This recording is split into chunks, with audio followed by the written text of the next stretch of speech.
Welcome back, my name is Akhilesh. तो इस video में हम बात करने वाले हैं कुछ प्रमुख संविधान संशोधनों की। जैसा आप सबको पता है कि हम लोग संविधान संशोधन पढ़ रहे हैं। इससे पहले 4 वीडियो अपलोड किए जा चुके हैं जिनमें हम कुछ संविधान संशोधन पढ़ चुके हैं।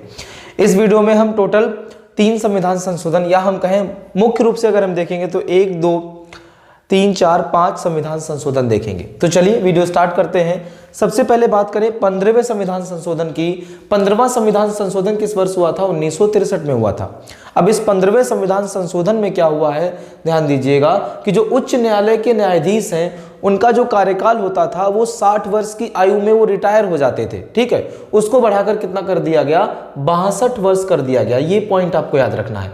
60 वर्ष जो कार्यकाल होता था उच्च न्यायाधीश यानी हाई कोर्ट के जो उच्च न्यायालय जो होता था यानी हाई कोर्ट जो होता था उसके जो न्यायाधीश होते थे उनका कार्यकाल 60 वर्ष से बढ़ाकर 62 वर्ष कर दिया गया। आप सबको पता है वर्तमान में सुप्रीम कोर्ट के जो मुख्य न्यायाधीश होते हैं उनका कार्यकाल कितना होता है?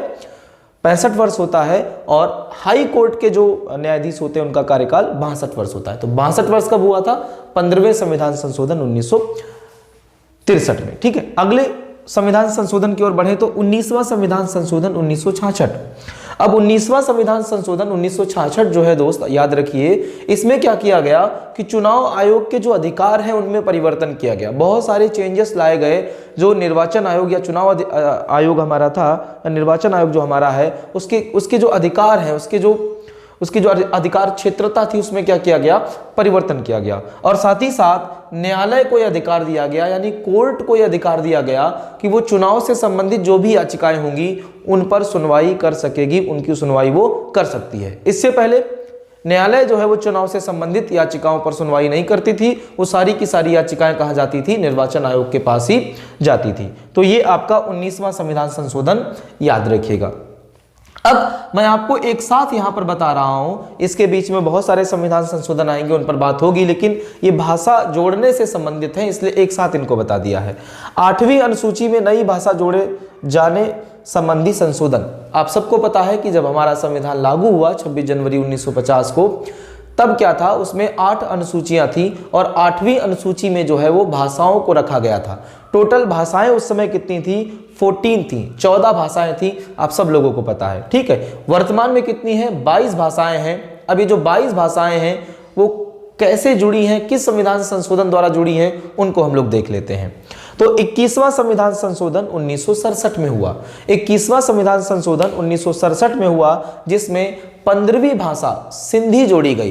यानी 15वीं भाषा के रूप में संविधान में 15वीं भाषा के रूप में सिंधी को जोड़ा गया। किस संविधान संशोधन द्वारा? 21वें संविधान संशोधन द्वारा। ठीक है, चलिए आगे बढ़ते हैं। तो अगला है 71वां संविधान संशोधन 1992। अभी जो 71वां संविधान संशोधन 1992 है इसमें 3 और नई भाषाएं जोड़ दी गई। 15 यहां पर हो गई हैं 21वें में, और 71वें संविधान संशोधन द्वारा 3 भाषाएं और जोड़ दी गई हैं 1992 में। वो भाषाएं कौन सी हैं? कोंकणी, मणिपुरी और नेपाली। तो आपको याद रखना है 71वां संविधान संशोधन 3 भाषाएं और जोड़ आया था हमारे 8वीं अनुसूची में। कौन कौन भाषाएं थी? कोंकणी, मणिपुरी और नेपाली।